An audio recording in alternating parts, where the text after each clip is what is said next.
E aí, pessoal? Hoje à noite a gente vai viajar direto para um vilarejo viking tão frio que até seus ossos pedem cobertor antes de você abrir os olhos. O chão é de pedra, o vento vem do norte e o cheiro de peixe seco te dá bom dia antes, mesmo do sol. E claro, você provavelmente não sobreviveria a isso menos a não ser que goste muito de cheiro de arenque e longas caminhadas com neve até os joelhos. Então, curta e se inscreva, mas só se realmente gosta do que eu faço aqui. Comenta aí sua cidade e que horas você está ouvindo isso. Vai que tem outro viking disfarçado por perto. Agora, apague as luzes. Talvez ligue um ventilador para aquele som de fundo suave. E vamos começar nossa viagem de hoje. Você está no norte da Escandinávia, por volta do ano 890 DC. Código: numa daquelas vilas costeiras em que cada casa parece feita de madeira brava, musgo e muito teimosia. O cheiro de fumaça que sai das chaminés é suave, com um toque de peixe defumado, porque claro, tudo aqui acaba defumado. Até suas esperanças de voltar com os dedos dos pés intactos. Acordar cedo nesse lugar não é um hábito. E você descobre isso do pior jeito possível, com um balde de água da nascente despejado em você. Acordar tarde é o tipo de pecado que os deuses do mar não perdoam, e os pescadores locais menos ainda. Você se levanta no que pode chamar de cama, um monte de peles de ovelha sobre tábuas duras. O piso range com aquele som clássico de madeira viking molhada, menos um som, que significa: parabéns, você vai escorregar antes do café da manhã. A primeira tarefa do dia não é pegar o remo, nem preparar o barco. É aprender a olhar. Isso mesmo, observar sem falar. Ninguém aqui te explica nada com palavras, mas todo mundo espera que você entenda tudo com o olhar. Tipo a quelvova, que fica te encarando quando você encosta na toalha errada na ceia de Natal.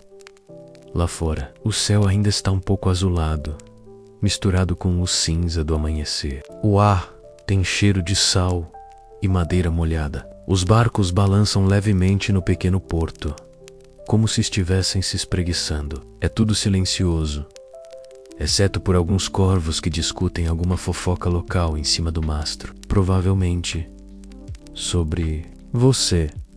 Você segue o mais velho do grupo, que tem nome de rei, mas parece um urso, Barney. Ele não fala muito, mas seus grunhidos têm pontuação. Ele te entrega uma cesta com sardinhas secas, um pedaço de pão duro, o suficiente para ser arma, e um olhar que diz: isso é café da manhã, e você vai gostar. Enquanto mastiga o pão, com cuidado para não perder um dente, coisa valiosa, pô. Aqui, você escuta as primeiras regras de convivência, menos sem palavras, claro. Por exemplo, não espirre na direção do vento. Alguém ali não gosta disso. Você espirrou, agora já era. Vai remar dobrado. Um dos pescadores, mais simpático, chamado Jorun, te ensina com gestos que nunca se aponta o remo pra ninguém. É como xingar a mãe do cara. E não importa se você tá tentando mostrar o barco que vai afundar menos, aponta com o queixo, ou com o cotovelo, ou com uma olhadinha dramática, só não com o remo. Historiadores ainda discutem se essas regras eram mesmo padronizadas entre todos os grupos vikings, ou se era só cada vilarejo criando suas manias. Mas a verdade é que os vikings amavam uma boa regra não escrita. Quanto mais confusa, melhor. Uma espécie de código secreto, onde você aprende errando e apanhando com olhares. Claro, porque violência explícita aqui não rola. Estamos num canal relaxante, lembra? E claro, você aprende a maneira correta de andar entre os barcos, sem balançar o cais. Isso exige um equilíbrio que você não tem, mas tenta. Anda com passos leves, ombros encolhidos, tipo um gato com medo de molhar a pata. E ainda assim, o velho Barney te lança um olhar como se você tivesse chutado Odin. Uma curiosidade pouco conhecida: Alguns vilarejos usavam sinos pequenos pendurados nos cintos para identificar iniciantes no ofício, menos como se você fosse um gato novo tentando caçar. Você ainda não tem o sino, mas eles provavelmente só não te deram porque ainda estão decidindo se vale a pena te manter. Amanhã passa e você começa a entender que ali tudo é feito em silêncio, com cuidado e com um certo ar de cerimônia que te deixa nervoso. Ninguém corre, ninguém grita, e quando o primeiro barco é puxado com as cordas grossas cobertas de gelo, você sente que entrou numa coreografia que começou muito antes de você nascer. Você tenta puxar o seu peso. O remo é pesado, é água e fria. O vento te empurra de volta, mas você continua. E aos poucos, aprende. Aprender aqui não é sobre decorar, é sobre repetir até seu corpo fazer antes da sua mente pensar. Você rema, você escorrega, você quase cai, mas o barco não vira. E Barney não te matou com um olhar. Isso é uma vitória. Lá no horizonte, uma fina névoa cobre a entrada da baía. Você sente que ali começa um novo mundo. Um mundo onde o peixe não é só peixe, o remo não é só madeira, e um bom dia é só um aceno com a cabeça e um arreme de aprovação no fim da manhã. Quando vocês retornam com apenas 2 peixes que provavelmente nadaram até o barco por pena, ninguém ri, ninguém zomba. O velho Barney te entrega um pedaço de arenque seco e diz: você não afundou. Isso já é um começo. E com isso, você aprende a primeira e mais importante lição do Manual Viking de boas maneiras. Antes de querer falar, é melhor saber ouvir o silêncio. Você acorda no segundo dia com um som novo. O raspar de uma faca numa pedra. É Barney, afiado como sempre, preparando sua lâmina como quem afia um argumento. O som tem um ritmo hipnótico. Você finge que ainda tá dormindo ou sopraversei. Ele vai embora. Não vai. Ele joga uma meia de lã fedida no seu rosto. Você respira fundo, questiona suas escolhas e levanta.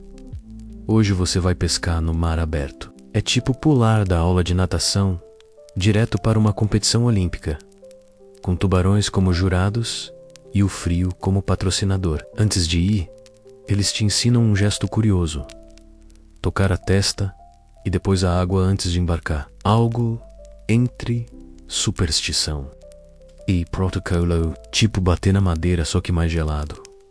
Você se junta à tripulação e segue ritual silencioso. Cada um pega sua corda, seu remo, sua cara de tédio estoico. Jorun está de novo ao seu lado e dessa vez ele cochicha: hoje a gente vai testar se você aguenta o balanço sem virar isca. A risada dele é silenciosa, mas o olhar diz que talvez ele não esteja brincando.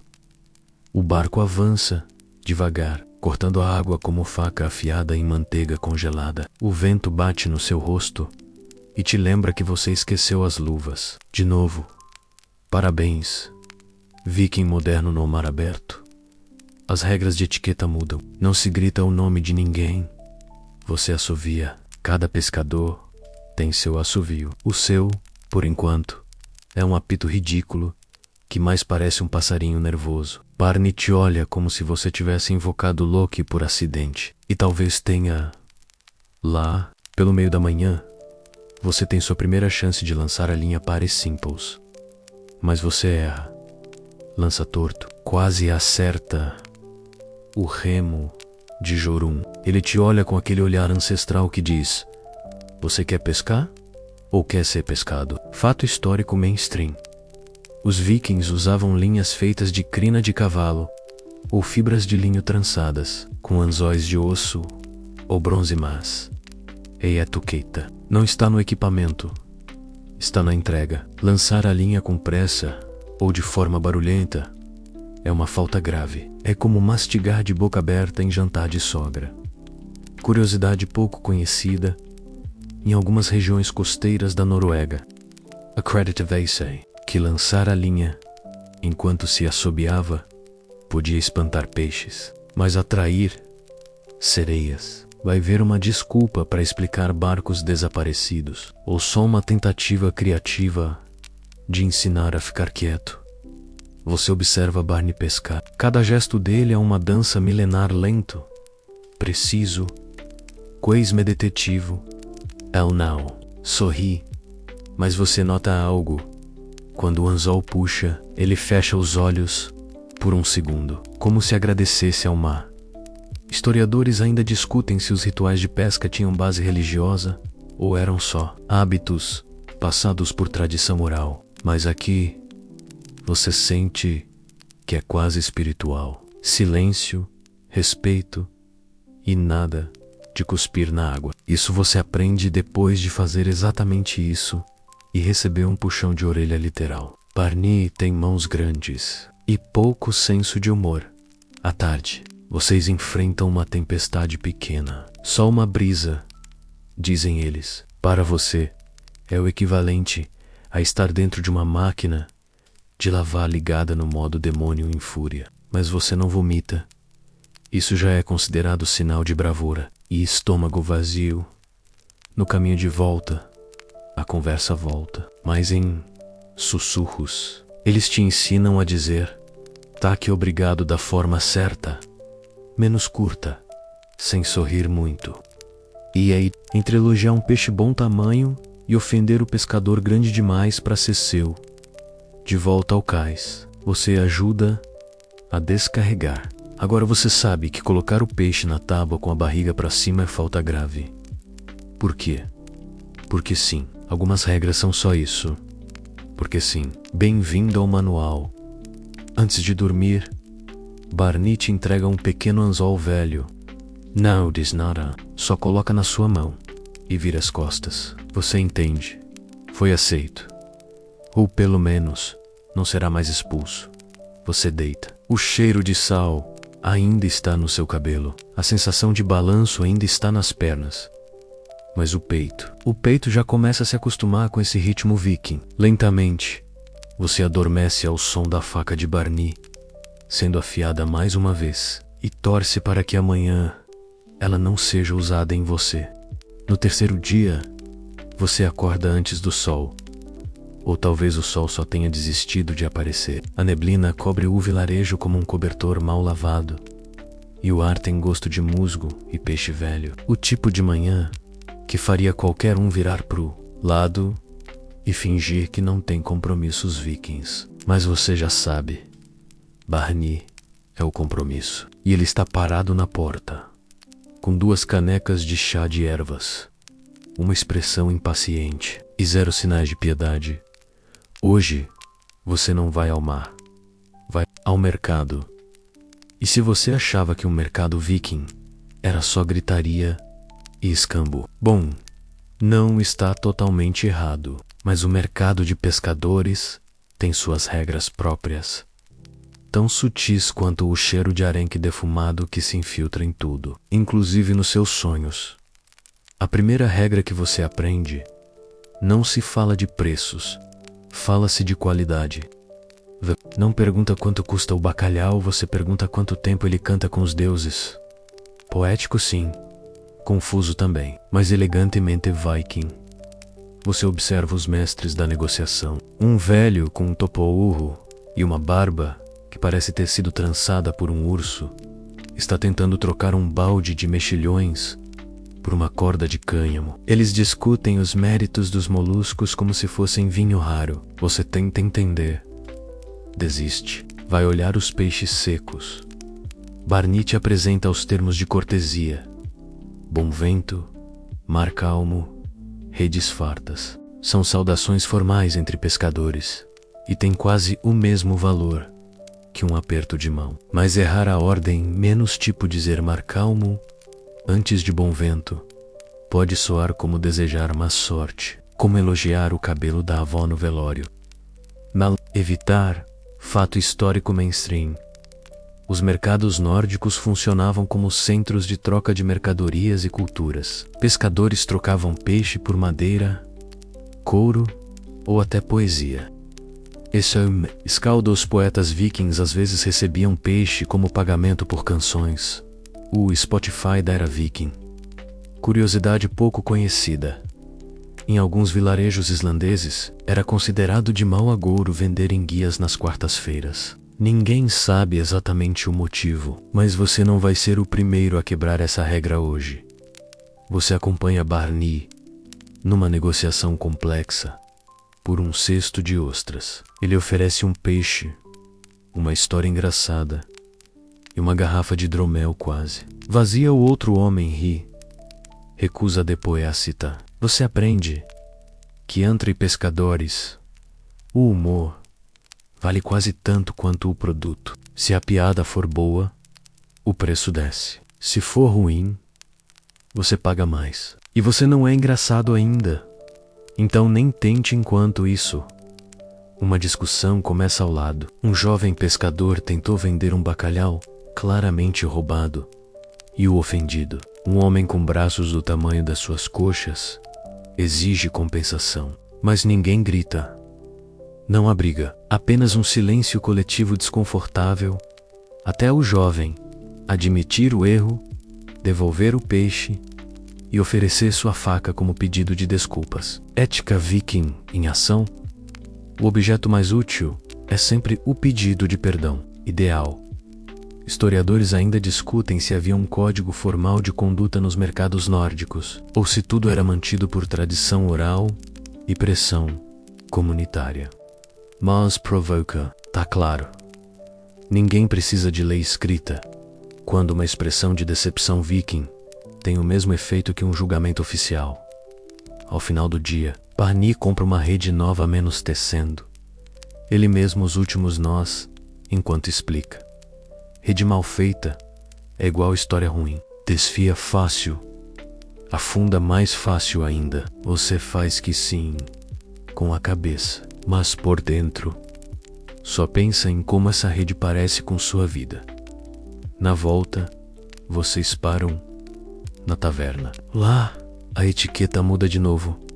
O mais jovem entra primeiro, paga primeira rodada e escuta em silêncio os causos do mais velho. Você entra, paga, escuta e aprende a rir na hora certa, porque errar o tempo da risada aqui é pior do que errar o tempo do anzol. A vergonha dura mais. Você volta para a cabana com o som dos risos ao fundo, a brisa fria no rosto e um saquinho com uma ostra, presente de Barney. Ele diz: você sobreviveu ao mercado. Amanhã, tenta sobreviver à fogueira. E você nem pergunta o que isso significa. Já aprendeu que perguntar demais por aqui só atrai tarefas extras ou histórias longas demais. Você se deita cansado, o cheiro de fumaça e sal ainda no nariz, o corpo doído de tanto andar e fingir entender. Mas, aos poucos, os sons do vilarejo adormecendo te embalam. Um latido distante, o rangido de uma porta e o barulho gentil da chuva no telhado. A ostra continua na sua mão. Você não sabe por quê, mas segura com cuidado, como se fosse um segredo, como se fosse um elogio. Você acorda com o som de algo sendo jogado contra sua porta. Peaks, um peixe morto. Barney, claro. Ele grita do lado de fora, uniforme, de boas-vindas, e gargalha como se tivesse inventado o humor. Você respira fundo. Está frio lá fora.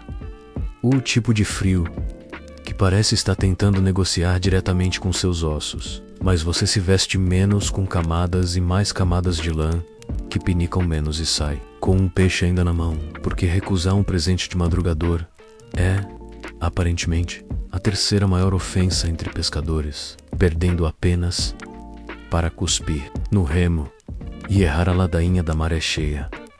Hoje, Barney te leva para um ritual estranho, o encontro da fogueira. E sim, parece um nome solene, talvez até dramático, mas quando vocês chegam, é apenas um grupo de pescadores sentados em círculo, comendo pão velho e falando mal das sogras. Mas existe etiqueta aqui também. A primeira lição: você nunca senta antes de ser convidado. A segunda: Não interrompa. Histórias, mesmo se forem obviamente exageradas. A terceira, traga sempre algo para o fogo: peixe, pão ou piada. Você oferece seu peixe, Barney oferece sua risada, e vocês se sentam. O pescador mais velho, Alvar, começa a falar. Swan é como um barco velho rangendo contra as ondas. Ele conta sobre o dia em que o mar mordeu de volta. Ninguém entende exatamente o que isso significa, mas todos fazem um som grave de aprovação no fim da história. Você imita. Lavei menti, Barney Tei Kutaka, fato histórico mainstream. Os vikings usavam encontros em torno do fogo, não apenas para lazer, mas como forma de preservar suas tradições orais. Sem escrita comum nos vilarejos de pescadores, cada história era passada adiante como uma herança. Literalmente, o avô contava para o pai, que contava para o filho, que contava para você. Agora, curiosidade pouco conhecida era considerado deselegante. Rir alto demais nas histórias de março. A risada ideal era um murmúrio nasal, seguido de um leve aceno. Aporentuman. Gargalhar ofendia os espíritos do mar, ou só incomodava Alvar. Ninguém tem certeza. Você percebe que cada história é como testing, não só de escuta, mas de pertencimento. Você entende isso quando um dos homens pergunta: e você, estrangeiro, qual foi o dia mais estranho que já teve no mar?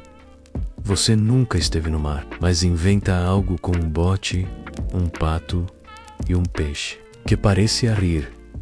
Eles não acreditam, mas gostam da tentativa. Halva sorry, você sobreviveu.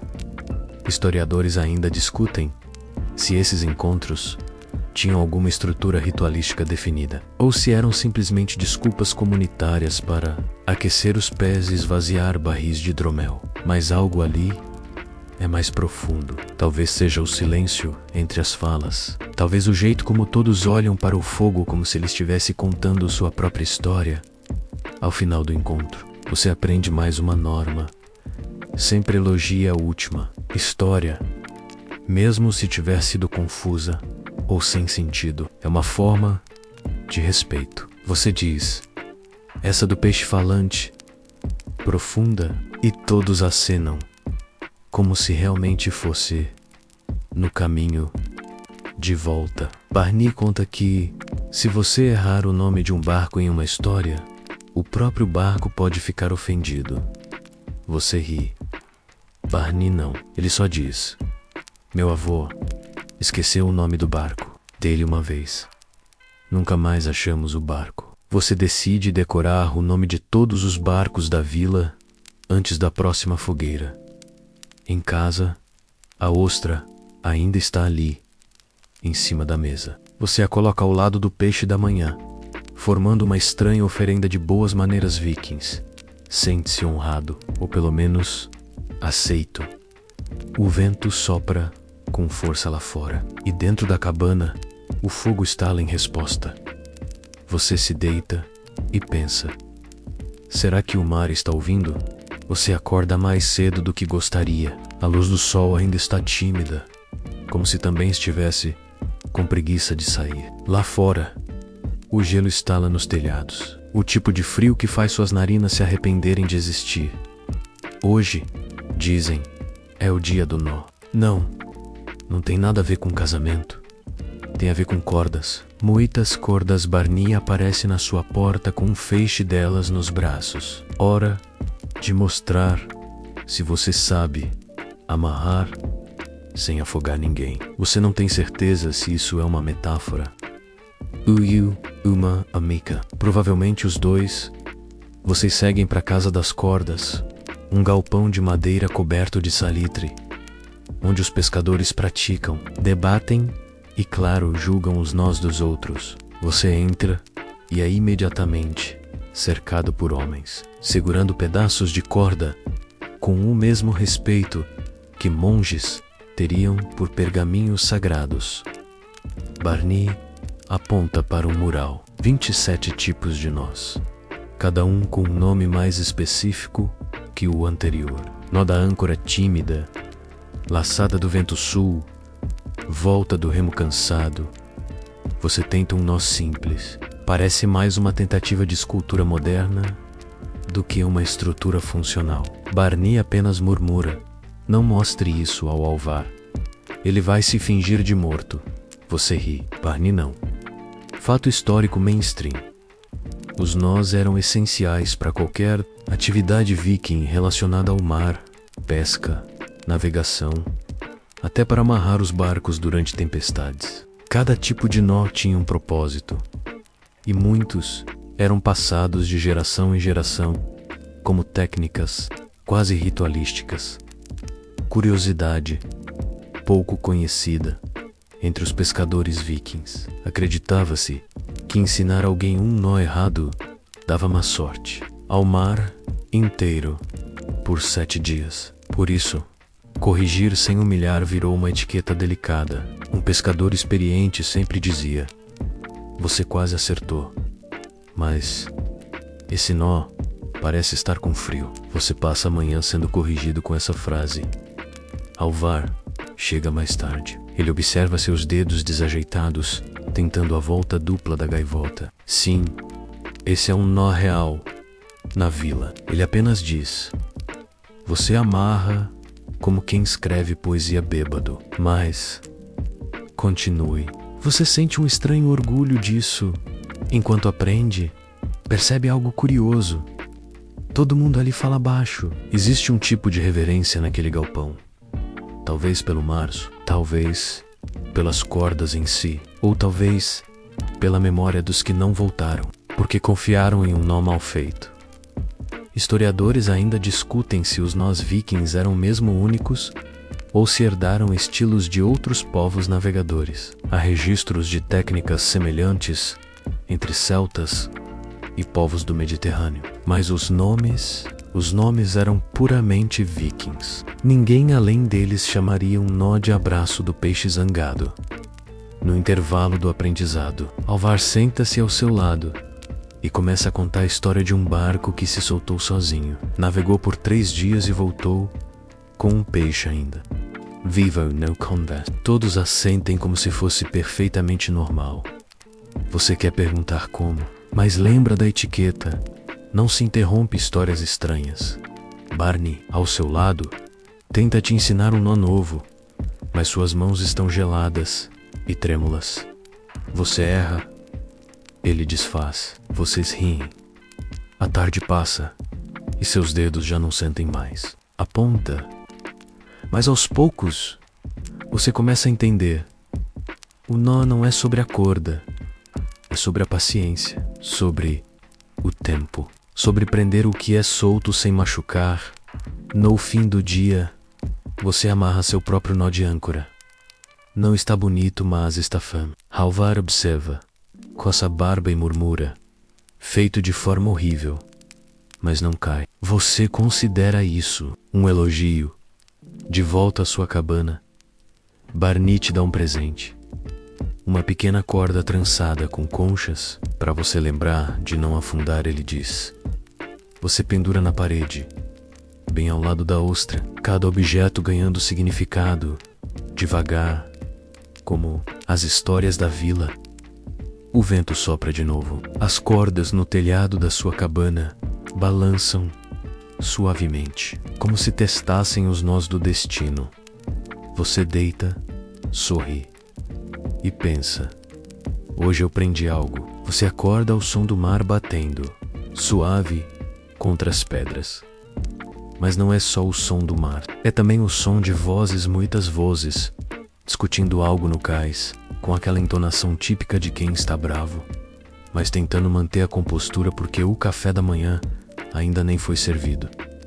Ao sair, percebe que há uma reunião informal acontecendo. E por informal, entenda, homens de braços cruzados, mulheres com expressão de tédio, e um pescador mais velho segurando um bacalhau seco, como se fosse um cetro.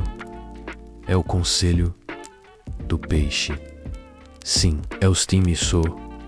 Você se aproxima tentando parecer casual. Barney está por Ollie, coçando o queixo como se entendesse profundamente o que está sendo debatido. Volca pergunta: o que está acontecendo? Estamos decidindo se é aceitável ou não elogiar em voz alta o peixe que outro pescador pegou. Ele responde, sem rir: alguns acham que isso dá azar, outros acham que é só ser educado. Claro, isso é absolutamente lógico. Você sente que entrou numa comédia escrita por historiadores entediados.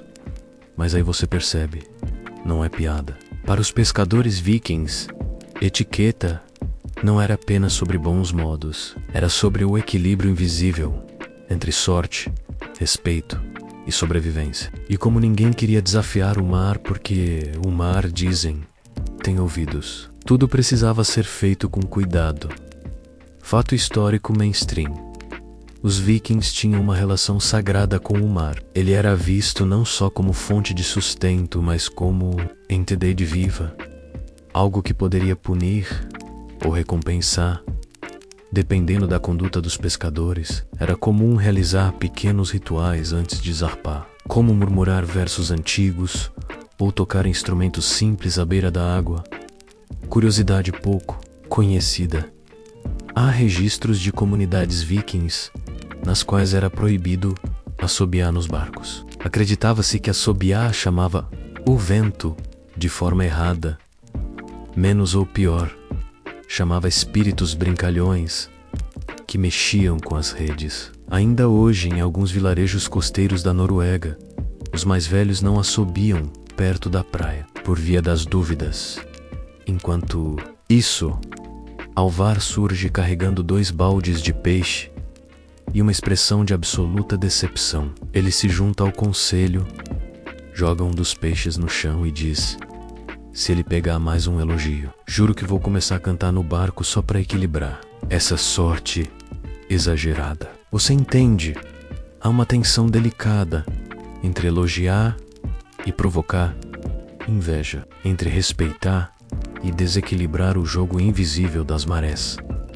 Historiadores ainda discutem se esse tipo de superstição era uma crença comum em todas as aldeias vikings ou apenas em grupos mais isolados. Alguns manuscritos sugerem que certas vilas eram mais pragmáticas e menos ritualísticas, enquanto outras tratavam até mesmo a posição das redes como decisão sagrada. A linha entre cultura e crença era tênue, quase como a névoa que cobre o fiord nas manhãs de verão. Enquanto a discussão continua, você percebe algo curioso. Ninguém grita. Mesmo quando discordam, eles mantêm um tom quase sonolento, como se tivessem ensaiado esse desacordo durante anos. E de certa forma, é isso mesmo. Os debates sempre voltam menos às mesmas opiniões, os mesmos argumentos, os mesmos silêncios estratégicos. Entre frases, Barney se inclina e sussurra: você pode dizer que o peixe é bonito, mas só depois que ele for limpo. Antes disso, é como elogiar um barco antes da tempestade. Dá azar.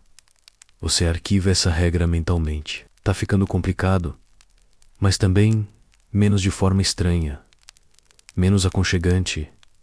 À tarde, todos se dispersam para os barcos. Você ajuda Alvar a carregar as redes. No caminho, ele compartilha mais um pedaço da etiqueta: nunca empurre alguém no barco por brincadeira, mesmo se for leve. O mar entende isso como sacrifício. Você decide manter suas mãos dentro dos bolsos pelo resto do dia. No barco, o mar está calmo. Vocês lançam as redes com a cerimônia silenciosa de quem respeita o invisível. Ninguém fala, até que o primeiro peixe puxa. Quando puxa, Barney solta um elogio: bom peixe. Todos congelam. Olham, nada acontece. Alvar suspira: pronto, agora se preparem para o barco virar, ou para eu tropeçar. Mas o barco não vira. O peixe é grande. E o mar, por enquanto, parece estar de bom humor. Você volta para a terra, sentindo-se parte daquilo tudo, como se já entendesse de leve as regras não ditas desse mundo salgado, silencioso e cheio de nós, tanto literais quanto sociais. Na praia, alguém assobia. 3 pescadores viram a cabeça ao mesmo tempo, e você apenas sorri. Você acorda antes do sol, com os dedos dos pés um pouco frios, e o som do vento fazendo aquele assobio que parece um velho irritado, soprando chá quente. Lá fora, os barcos ainda balançam, meio invisíveis, na neblina espessa. Ei, aldeia esta, quieta, mas você já sabe. Alguém já está acordado preparando alguma infusão de ervas com gosto de alga. Hoje, seu trabalho é aprender sobre o silêncio útil. Sim, os vikings pescadores levavam a sério a arte de calar a boca. Muito mais do que um gesto de educação, o silêncio era tático, anestratégico, praticamente sagrado em certos momentos. Alvar te encontra no cais, dá um leve aceno e entrega um saco com peixe seco. Entrega para Inga e não fala nada sobre o cheiro. Ela é sensível. E você pensa, como é que alguém que vende peixe é sensível ao cheiro de peixe? Mas guarda isso para si, o que já é um pequeno progresso. Honestamente, enquanto caminha pela aldeia, Barney surge do nada, como um corvo bem-humorado. Ele caminha ao seu lado e começa a explicar. O silêncio entre pescadores não é vazio, é cheio de intenção. Tipo um barril com tampa. Fato histórico mainstream. Em comunidades vikings costeiras, o silêncio durante a pesca era quase uma norma. Não apenas para evitar espantar os peixes, embora esse fosse um dos motivos, mas também por respeito aos rituais do mar. Cantar era reservado a momentos específicos, conversa fiada só depois de ancorar. O barco era considerado um espaço liminar, entre a terra e o desconhecido, curiosidade pouco conhecida. Alguns pescadores vikings acreditavam que certas palavras, pronunciadas em alto mar, podiam literalmente chamar ondas. Termos relacionados à morte, tempestade ou traição eram completamente proibidos. A alternativa era usar palavras, código ou metáforas. Em vez de tempestade, diziam roupas do mar, dançando, criativo e um pouco dramático, sim. Historiadores ainda discutem se esse costume de silêncio ritualizado era uma prática religiosa ou simplesmente pragmática. Barney comenta enquanto você atravessa a vila. Alguns manuscritos descrevem silêncio como uma oferenda. Outros acham que era só para manter a sanidade no meio do tédio absoluto. Você entrega o peixe a Inga.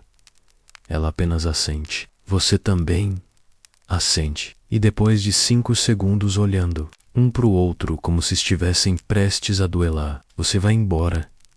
A lição do dia parece clara. Às vezes, o silêncio é mais respeitoso do que o elogio. De volta ao cais, Alvar e outros pescadores estão preparando as velas. Nenguam fala. Você tenta ajudar e sem querer solta um. 3 cabeças viram. Você prende a respiração, como se tivesse dito uma palavra proibida. Tudo bem, Alvar diz, mas na próxima. Só levanta a mão. Você observa a coreografia silenciosa dos pescadores organizando as cordas, como uma dança muda. Barney aponta para o mar.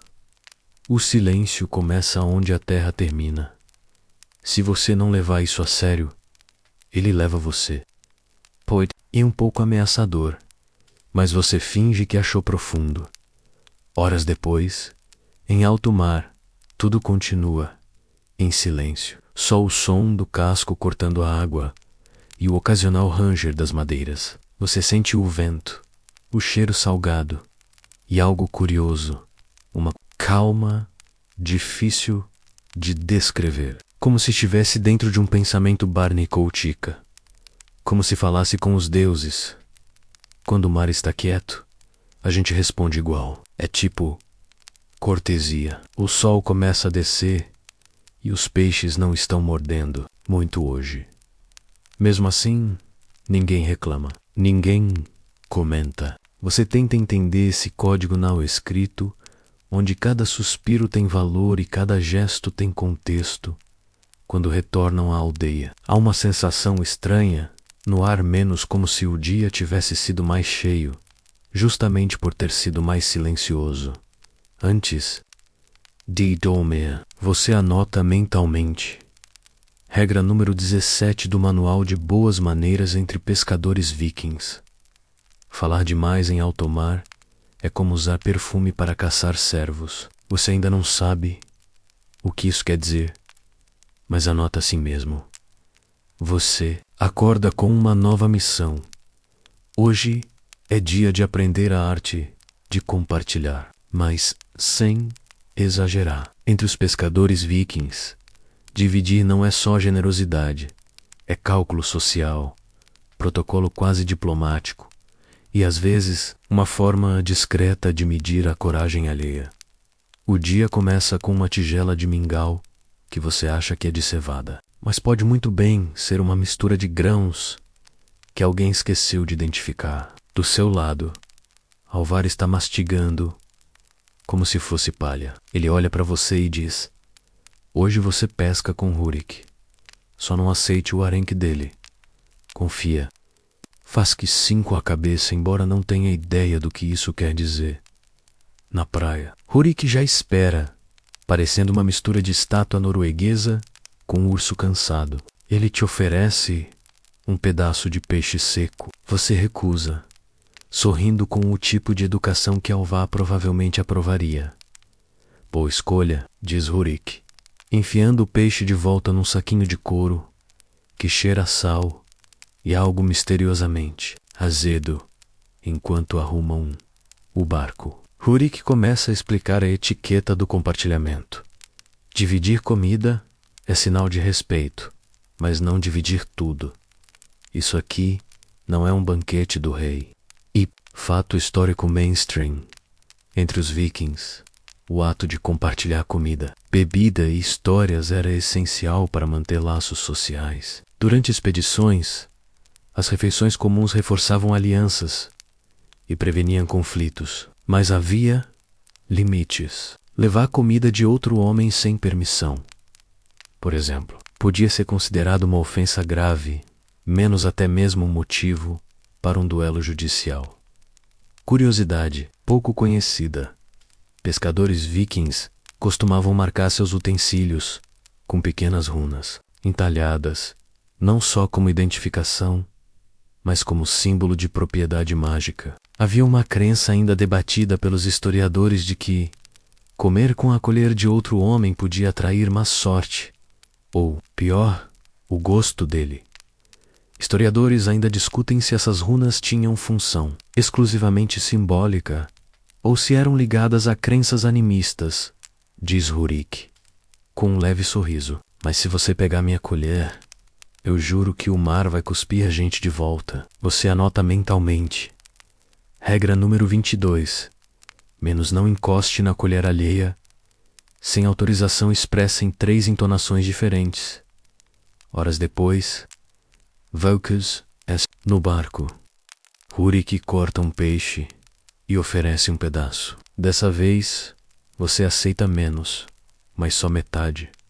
Como quem diz: sou educado, mas não invasivo. Ele aprova com um grunhido. Vocês compartilham um pouco, mas da forma justa. Uma tira de piche, uma história sobre enguias amaldiçoadas e um gole de uma bebida que parece cidra, mas provavelmente é só água esquecida ao sol.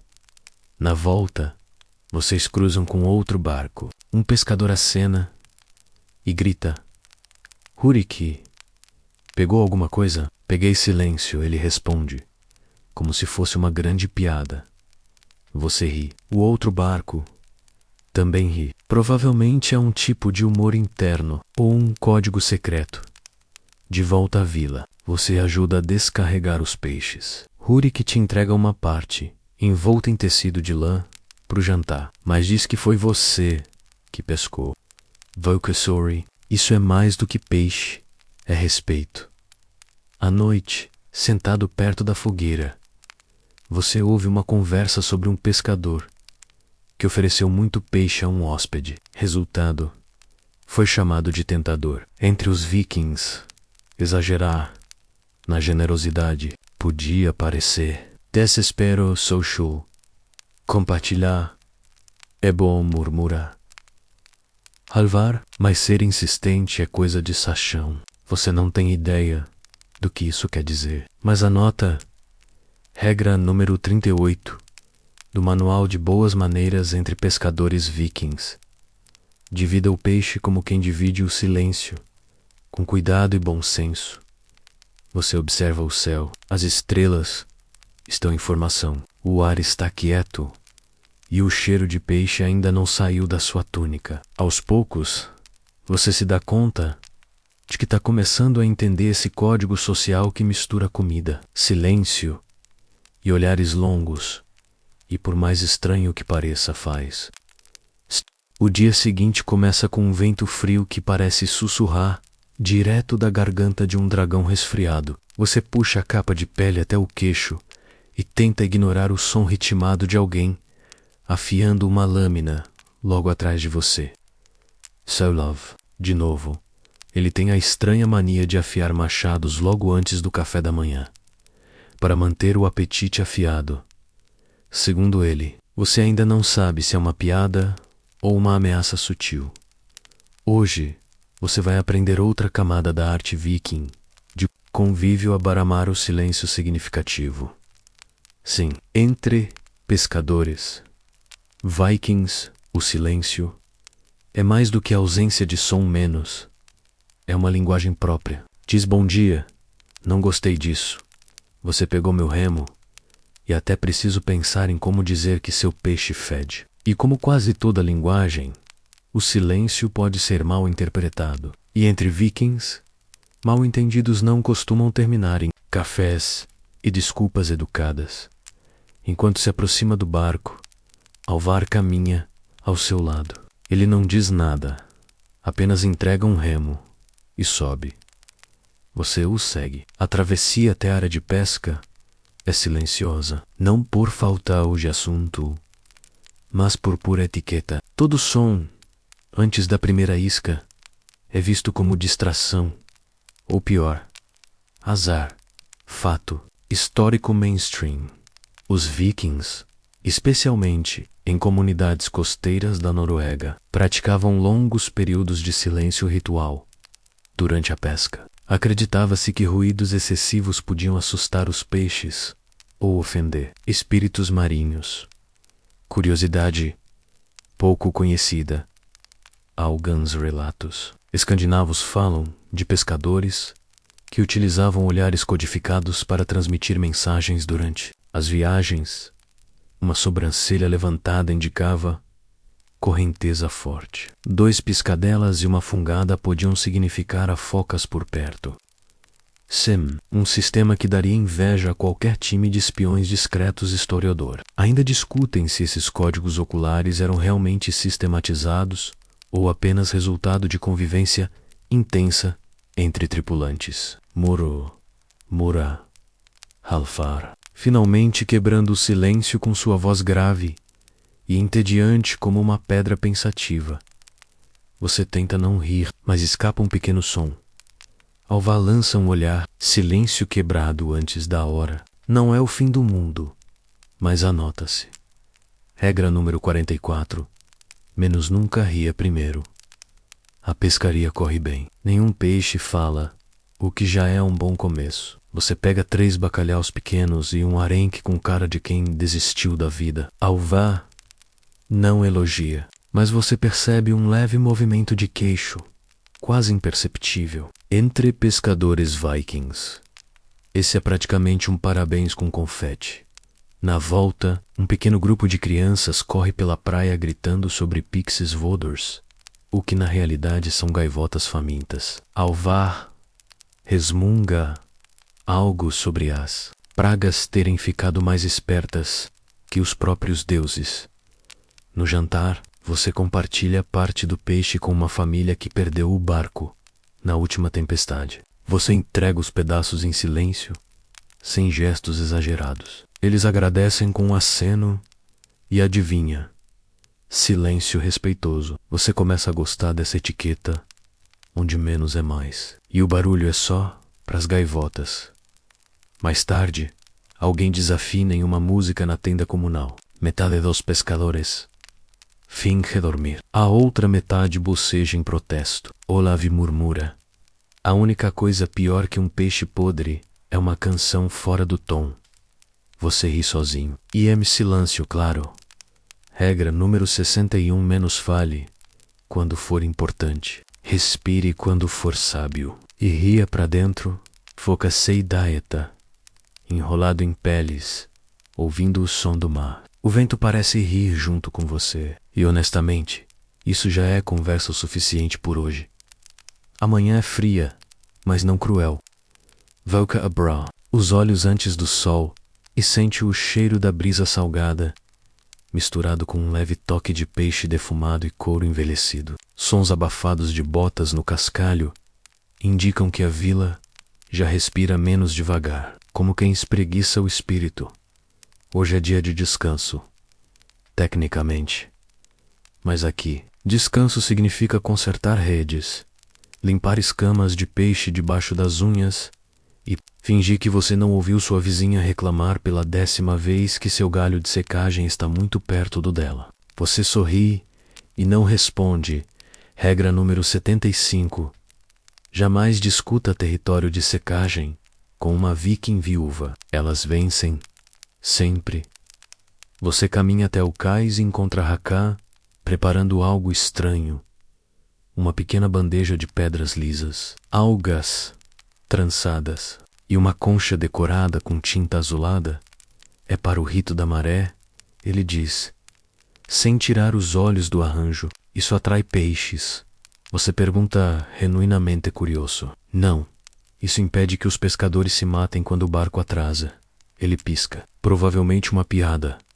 Provavelmente, o rito da maré é uma tradição antiga, realizada em dias onde o mar deve ser respeitado em silêncio. Os pescadores, então, ocupam-se com gestos simbólicos, menos como oferecer objetos à praia, entoar cânticos baixinhos ou simplesmente observar o horizonte com um copo de bebida escura na mão.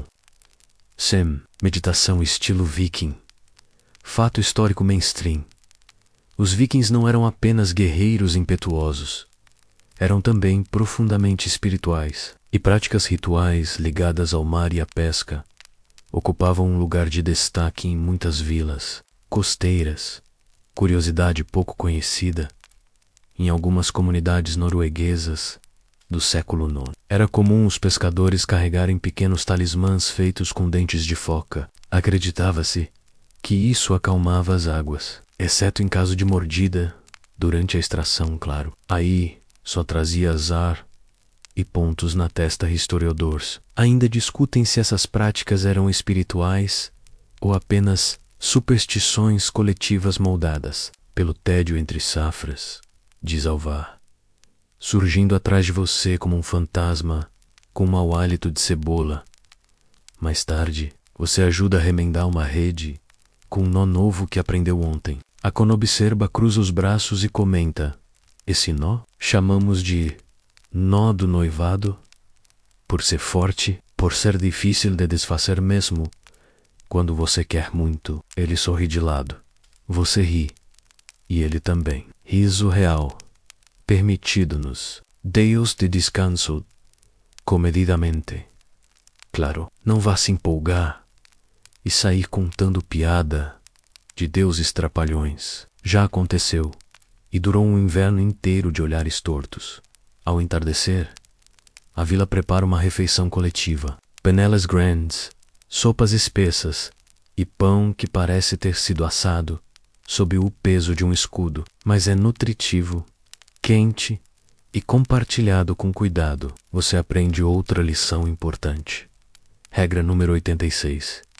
Nunca sirva sopa sem antes oferecer ao mais velho presente. Mesmo que seja só um comentário sarcástico, você oferece a primeira colher a Bjorn, o ancião do cais. Ele cheira, prova e diz: menos sal que o normal. Você vai viver mais uma semana. É praticamente uma bênção. Depois do jantar, as histórias começam. Sentados ao redor da fogueira, os pescadores contam causos do mar. Uma história sobre um peixe tão grande que arrastou um barco inteiro por 2 horas, até descobrirem que ele estava preso a uma corda enrolada na âncora. Outra sobre um jovem que jurava ter visto a deusa Rã acenando para ele, até perceber que era só uma vizinha, lavando roupa com véu. No rosto Voca ouve tudo, sorri com o canto da boca e guarda o calor dessas histórias. São pequenas calmas e, menos ao contrário das sagas sangrentas, deixam você com vontade de continuar ali, sem pressa. O céu escurece devagar. Estrelas tímidas começam a surgir, como se pedissem permissão. Você se enrola numa pele e encosta num tronco macio. Regra número 100. O mar pode ensinar paciência se você não se afogar tentando aprender. E nesse momento, você entende. Verdadeiros manuais de boas maneiras Viking não foram escritos em pedra, mas em silêncio, peixe fresco e palavras ditas do jeito certo ou nem ditas. A fogueira estala. Vento livre sopra e você respira fundo. O dia acaba assim, com calor de sopa, uma risada discreta e a sensação tranquila de que mesmo entre vikings pescadores, gentileza é tão valiosa quanto qualquer espada.